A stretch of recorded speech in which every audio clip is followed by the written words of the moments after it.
What shall we do with the Flying Dutchman? I'm David Hasselhoff. Gaming in 2025 just keeps getting wilder and wilder, and I'm here for it. Kinda hard to believe that it's been almost a full year since THQ Nordic teased their third SpongeBob game from Purple Lamp Studios, the team single-handedly responsible for bringing SpongeBob games back into the spotlight with 2020's BFBB Rehydrated and 2023's Cosmic Shake, causing a ripple effect of quality across multiple publishers for what's essentially became a renaissance for Nick games. I'm not gonna go over the whole story again, cause I just want to get into what it's all built towards. So during the THQ Nordic 2025 showcase, we finally got the reveal of SpongeBob Squarepants, Titans of the Tide to kick off the show. The complete opposite of what happened with Cosmic Shake, where it was announced at the very end of the respective showcase as a one more thing type of reveal. Full disclosure, I've actually known about the early name of the game as well as most of the details regarding it for months, because there was a pretty big leak that happened and it pretty much flew under everybody's radars when I made that initial video. Heck, even Ant Dude was surprised when he found it. There were several people that kept telling me that there was a leak, and I was like, what the heck are you talking about? What leak? Where's the leak, ma'am? I never got an answer for it, moved on, and accidentally found it one day while doing something else completely unrelated, and proceeded to spend hours combing through everything. Except for the story stuff, that was pretty much the only thing I did not want to look at. Because, spoilers! So naturally, I couldn't say anything without worrying about getting in trouble. But that didn't stop me from foreshadowing the game's reveal a few hours before.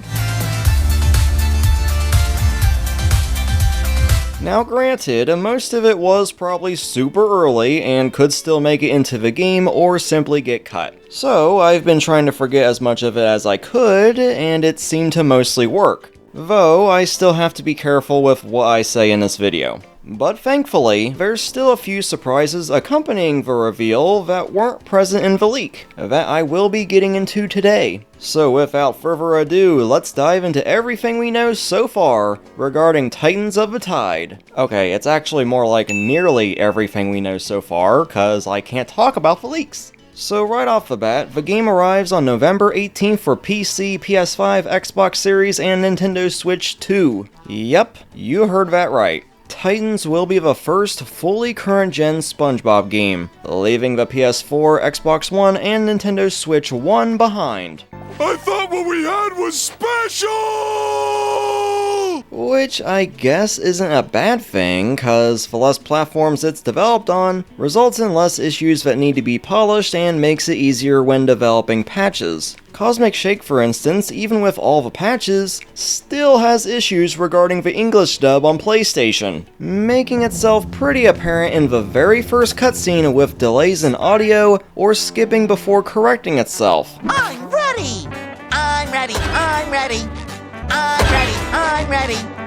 Actually, we came in through the roof! Is that right? And then there's the matter of the game being one of those game key cards on Switch 2, meaning there's no cartridge in the box, which is understandably make or break for people, and I can't blame them for it. Cause imagine my disappointment when I saw Pac-Man World 2 Repack, a $30 game, getting the same treatment, especially since both games fall well under the storage capacity of these cartridges. Okay, we actually don't know SpongeBob, so I'm using the Steam specs as the closest comparable metric until the Switch 2 pre-orders go live, while they're live everywhere else. The release date comes just 1 month before the search for Squarepants dives into theaters, making this a pseudo tie-in game for the movie cause, well, both involve the Flying Dutchman as a main focus. Kinda surprised they ain't trying to include movie tickets like the PS2 games used to do back in the day, though probably a bit too late to do that. In terms of pricing, the game's standard editions only cost $40 US, the same price as Cosmic Shake back when it launched a few years ago. That part actually kinda surprised me, as I kinda expected the game to be closer to $50, considering game prices keep going up and up and up. But no, this is actually a win for THQ Nordic. Even more so since the game has a pre-order sale over on Steam, where you save 10% on both the standard and Ghostly digital editions if you buy it before the release date. Something I honestly believe more publishers need to be doing. I'm looking at you, Frontier, with Jurassic World Evolution free. You're making very good calls. Speaking of the deluxe edition, digitally, I'll screw it. The game costs $55 including a season pass, making Titans the first time a Purple Lamp SpongeBob game will receive paid post-launch content. Now, according to the THQ Nordic press release, the season pass includes 2 challenge DLCs, Plankton's Portal Challenge and DLC for Search for Squarepants, and 2 cosmetic packs, including a SpongeBob Movie 4 costume pack and a Double Deluxe costume pack. According to this image, no idea where it came from, but it confirms a Brain Bob and Pinhead Larry costumes from Scaredy Pants and Survival of the Idiots respectively. Now, the Xbox Store is actually the only digital storefront to have it listed, and it goes on to name a few more things it'll include, such as complete Sandy's racing trials, join Mr. Krabs on a treasure hunt, escape Squidward's haunted house, explore eerie new challenge locations like Davy Jones' locker and the haunted chum bucket. We've actually yet to see Sandy in the game, but the PlayStation Store states that her hibernation form is a boss alongside King Neptune. I actually saw a bit of early test footage for the Sandy boss. I obviously can't show it, though it looks promising. We got a screenshot with Mr. Krabs, Pearl, and a giant treasure chest. However, I think this might actually be main story rather than DLC, cause we have a Flying Dutchman Jack-in-a-Box boss. Not the Flying Dutchman, as I imagine we'll fight him later on. I'll talk more about this boss later, but man does this boss look insane, especially compared to the bosses of the last 2 games. I just hope they skip the boss fights from Cosmic Shake that aren't actually boss fights. I mean, they worked in Cosmic Shake, but I just don't think they have a place in this game. Well, what's also interesting is the mention of challenge locations. I assume these are located in the hub world, which I think we've yet to see. One of them being the Haunted Chum Bucket. We also have a mention of Squidward's haunted house, though Squid's isn't considered a challenge location. If we take these 2 bits of info and combine them with this screenshot of the Krusty Krab interior, there's a BFBB styled button right next to Mr. Krabs, which tells me they're bringing back the ability to explore the interiors of these iconic buildings from BFBB, a feature that did not return in Cosmic Shake, and people were pretty let down by that. Now granted, this Krusty Krab screenshot could simply be a tutorial and nothing more, but if they're actually doing it, that's awesome! And also quite a bit of content for the extra $15. I don't know when or how frequent Season Pass content drops will be, but I'll say 1 a week leading up to the film's premiere. And yes, the Season Pass will be available separately. Now, if you bought the Ghostly Digital Edition on Steam, you also get the game soundtrack. But wait, there's a twist. Titans of the Tide will have a physical deluxe edition for the console versions. It pretty much features the same content as the Ghostly Digital Edition, but with some extra physical goodies. A steelbook exclusive to this edition, something I wasn't really into until Sonic Frontiers changed that. A set of 5 lenticular cards, a 2.4-inch golden spatula keychain, and a 2.8-inch Flying Dutchman sew-on patch. This edition costs a whopping $90 US! Now, this might seem like a lot, even in comparison to the Sonic Racing Crossworlds Complete package featuring SpongeBob. We're drowning in SpongeBob content this year, my gosh! But if you were around for the Rehydrated and Cosmic Shake days, let me fill you in. Rehydrated had 2 special editions, Fun and Shiny. Fun had a few extra goodies, but it's the free figures of SpongeBob, Patrick, and Sandy that jacked the cost up to $300, shocking everybody. Okay, my channel was just taking off at the time. No way I could afford that. While Shiny was $150 and included just the SpongeBob figure. Nowadays, you can find it for like $50, and I'm very tempted to nab one. While Cosmic Shake had the BFF edition that launched at $250. Okay, even though I was sent free review codes for the game, I was not sent this. But I'm not complaining, as it was an honor to even receive a code in the first place. So apparently they learned their lesson and made it so you don't have to sell everything you own just to buy a special edition. Another win for THQ Nordic. There's also a bundle for you to buy all free Purple Lamp SpongeBob games. This bundle also includes every piece of DLC for each game. $90, but if you're a PS Plus member, you get it for $81. So, if you want to experience the Sponge Evolution before launch, there you go. Now, regardless of whatever version you get, there is a pre-order bonus for you, and Good grief, he's naked! yeah. Costumes referencing SpongeBob Movie 1. Now, don't get me wrong, I love that first SpongeBob movie, who doesn't? But, oh dear, that was so poorly timed. Because we got our first look at SpongeBob Movie 4 a few weeks prior, and they kinda did this very same thing throughout that trailer. Which I'm hoping they keep it to a minimal, cause even in that first movie, they did do the same thing, but darn, I did it again. They kept it to the start of the movie and pretty much nowhere else. Without question, I love the trailer and the animation. It's just overdoing of this aspect is what worries me. Personally, I just think it's a bit overkill, even if Patrick's is by extension a reference to the SpongeBob movie game. Putting that aside though, this game is seriously SpongeBob Movie 1 coded, because Patrick's new slide animation is his shocked face from the movie. SpongeBob in Rehydrated and Cosmic Shake also had this face, so it's obviously going to return as well. And there's also other costumes that reference the film, including Patrick's fake mustache that Mindy gives him and SpongeBob in the film, who also returns, by the way. Mindy?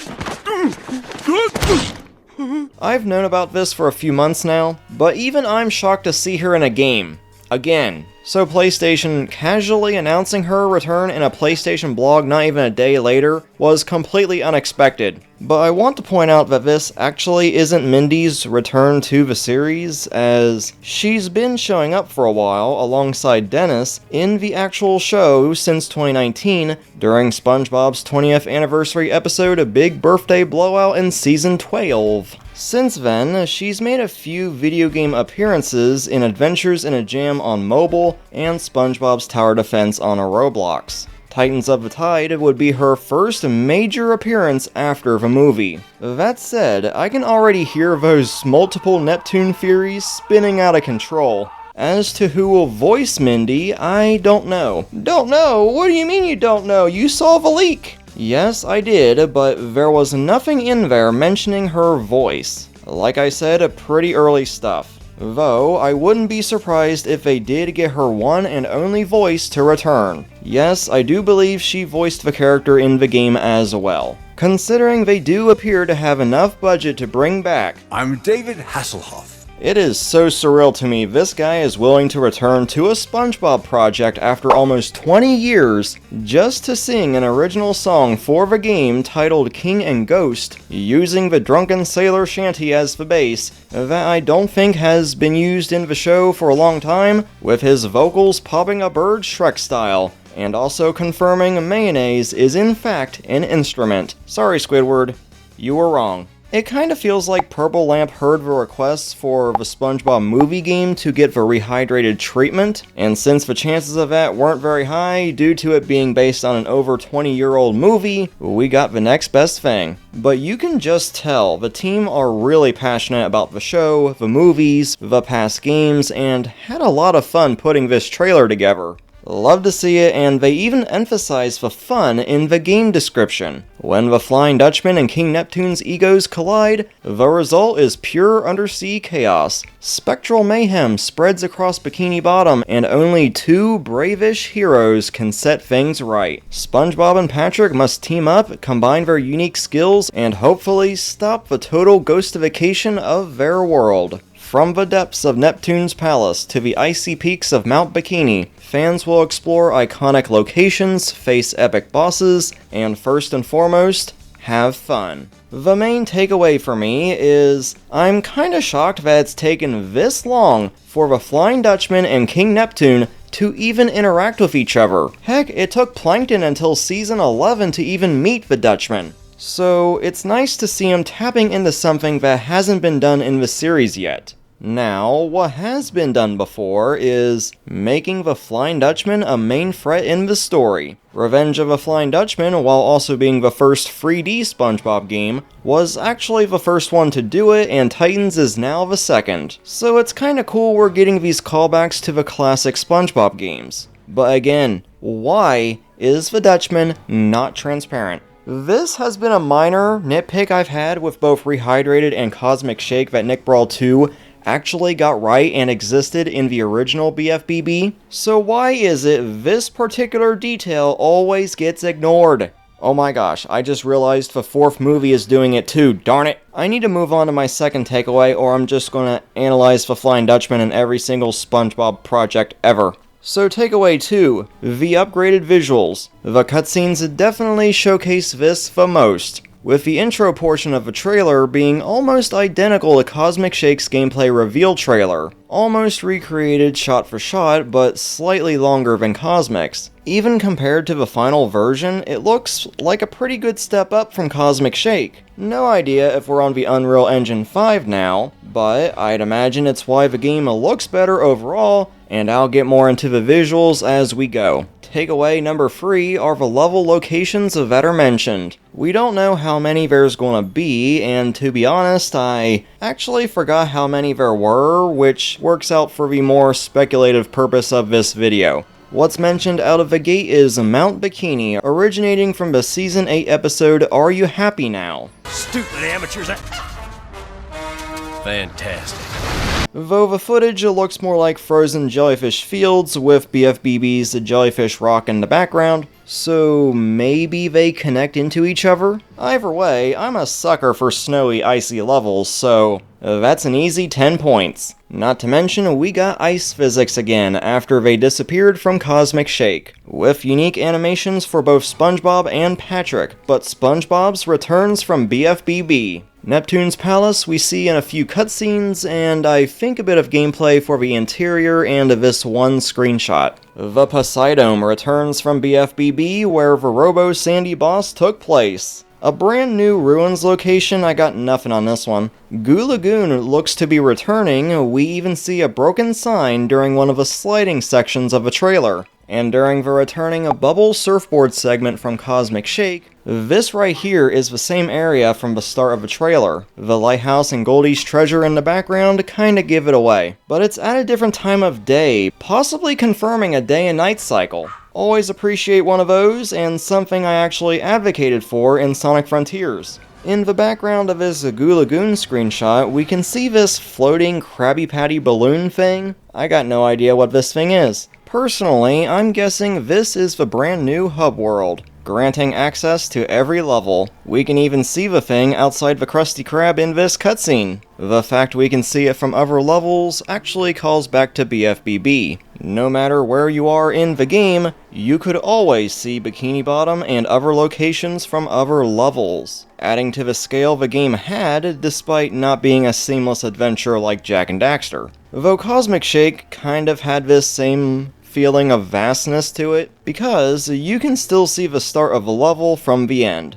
Now, if this is the new hub world, then that's a switch up from Bikini Bottom usually filling that slot. Some screenshots do show it in a normal state and a spectral state in the trailer, and oh my gosh, the presentation here is awesome, with Neptune and the Dutchman clashing in the background. That's another 10 points for platformers going spooky and epic. It's partially why Halloween Rock Bottom and Flying Dutchman's Graveyard are my favorite levels from the past 2 games. So maybe we actually get 2 hub worlds in the game, depending on where we are in the story. I don't know, but it does appear that there's going to be a fast travel system, thanks to the Fly of Despair from the fan favorite special, Shanghai. So possibly making for some seamless fast travel, similar to Rift Apart's portal hopping instead of going straight to a loading screen like the past 2 games. And quite possibly the reason why the game is only dropping on current gen consoles. Either that, or it's a level specific mechanic, but I kinda doubt that.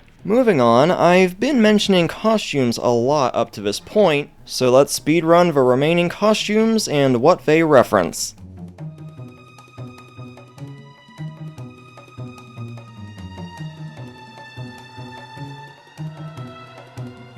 we still have no idea how to unlock costumes in this game. I assume it's either thanks to the game's brand new coin currency, or the brand new hidden treasure chests. Now don't get me wrong, I love the costume system in Cosmic Shake, but I'm hoping it's not the main collectible this time. The reason being is because, it was entirely optional and made progression pretty linear in Cosmic Shake. Not to mention, the 100% costumes were literally pointless to get, because at that point, there's literally nothing else to do after getting them. And even the golden spatulas do nothing outside of counting towards the platinum and 100%. At least here, in the form of Neptune's spatula, it looks to play a much bigger role. Anyway, let's start breaking down the rest of the trailer and see what we can gather from it. The trailer starts with our duo walking up to a giant version of SpongeBob's own TV. King and Ghost starts playing, with the song serving the purpose of telling a story and introducing some of the gameplay mechanics, which I think is pretty neat and catchy. Soon may the BFFs come to burrow, kick and jump and run. Soon may SpongeBob come to save Bikini Bottom.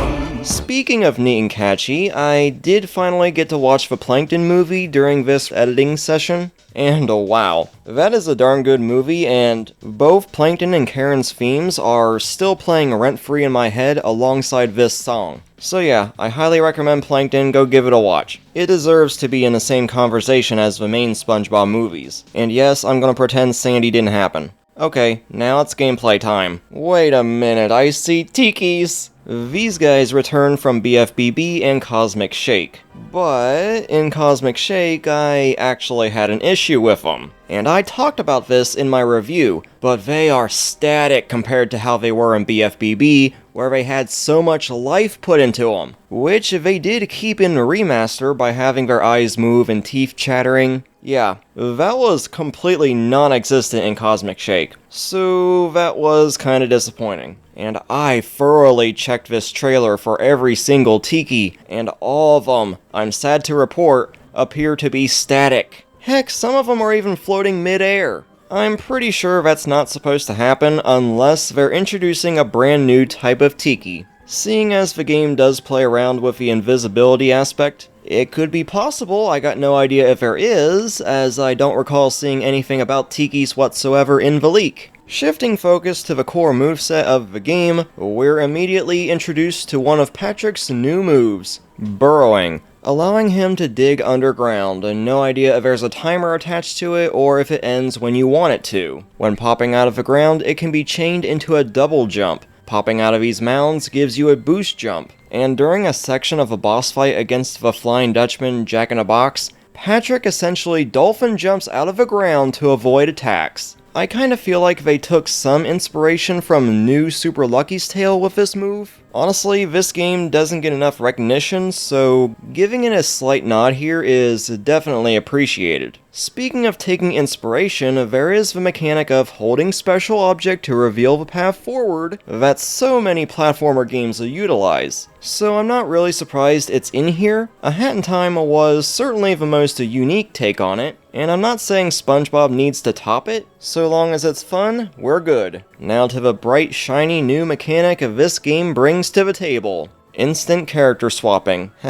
No scam ahead. That's funny. In both BFBB and the SpongeBob movie game, you could only swap characters at certain points in every level, offering its own limitations and backtracking, though never annoying. In Titans, it's insta-swapping no matter where you are, on the ground or in the air, or I guess that'd be the water? Either way, both characters switch between their physical and spectral forms via their BFF rings from the Secret Box episode. As well as the gross-ups making a return. Again, I hope they fix the audio timing on these, cause it was terrible in Cosmic Shake.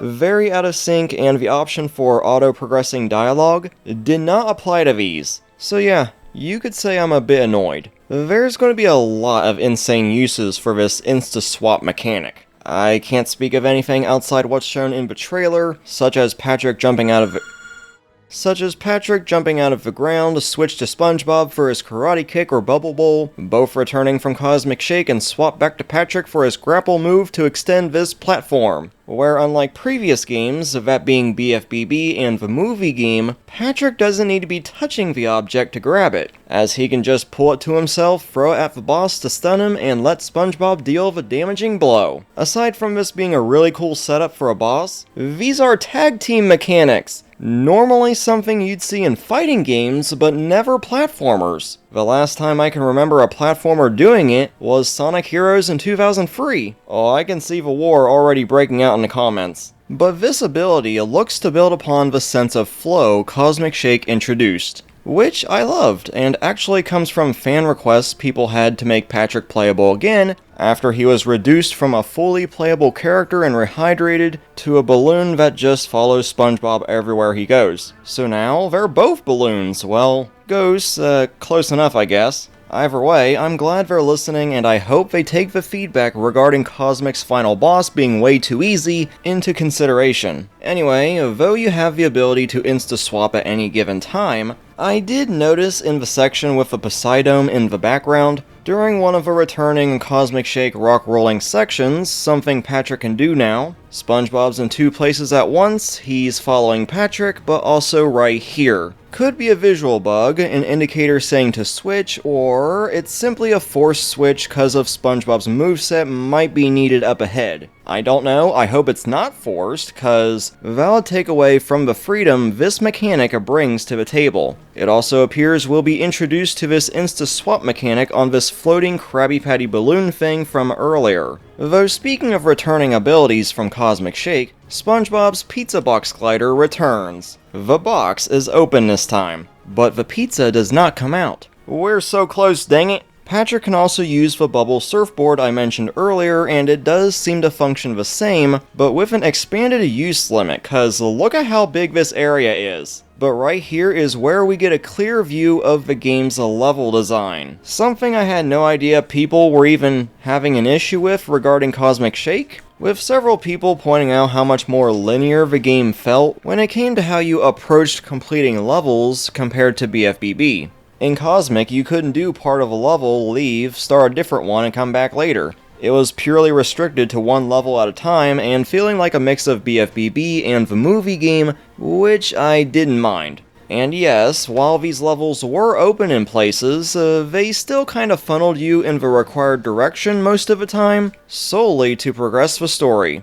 Meanwhile, in BFBB, everything was purely up to the player. You have the main path that occasionally funneled, and multiple different side paths that led to collectibles necessary for progression. And they seem to be following that design philosophy here, as there's multiple paths in the distance of multiple areas. This one has a main path, side path, and a combat path. What are you doing them? I don't know. Cosmic Shake did introduce side quests, so maybe those will get reworked into more than just fetch quests? Though the combat path featured literally the only enemies in the entire trailer, trading in the cosmic jelly enemies for more spectral beings. We have the projectile enemies we've come to expect from BFBB and Cosmic, and a brand new spectral crab enemy. Personally, out of the enemies in the free Purple Lamp games so far, and from what I've seen of the leaked designs for these guys, I definitely place them higher than Cosmic's jelly enemies, and dare I say, they're tied with BFBB's robots for the best enemies in these games.